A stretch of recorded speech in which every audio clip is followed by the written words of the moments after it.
पुणे विमानतळावरून 2 बांगलादेशी महिलांसह एका अल्पवयीन मुलाला खडक पोलिसांनी विमानतळ परिसरातून ताब्यात घेतले। हे तिघही आसाममधील गुवाहाटी येथे विमानाने पळून जाण्याच्या तयारीत होते।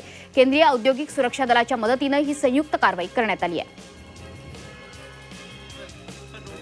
पुण्यातील जुन्नर, आंबेगाव, शिरूरमधील केळी उत्पादक शेतकऱ्यांना मोठा फटका बसलाय। केळीची निर्यात ठप्प झाल्यामुळे केळीचे बाजारभाव गडगडल्याने केळी उत्पादक शेतकरी मोठ्या संकटात सापडले। तर वाढत्या तापमानामुळे केळीवरती डाग चट्टे पडून केळी खराब झाली आहे। त्यामुळे शेतकऱ्यांचं मोठं नुकसान झालंय।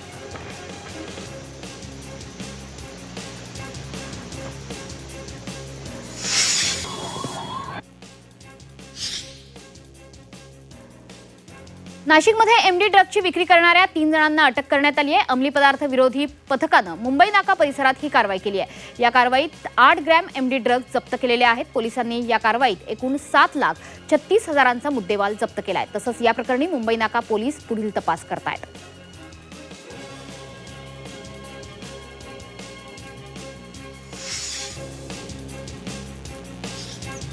संभाजीनगर शहर आणि परिसरात उन्हाच्या तीव्र झळा जाणवतात। वाढत्या तापमानामुळे शहरातील हवा उष्ण होती।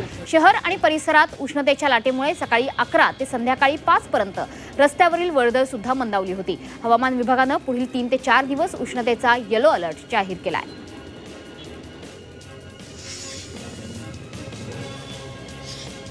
छत्रपती संभाजीनगर जिल्ह्यातील ग्रामीण भागात अजूनही पेट्रोल टंचाई कायम आहे।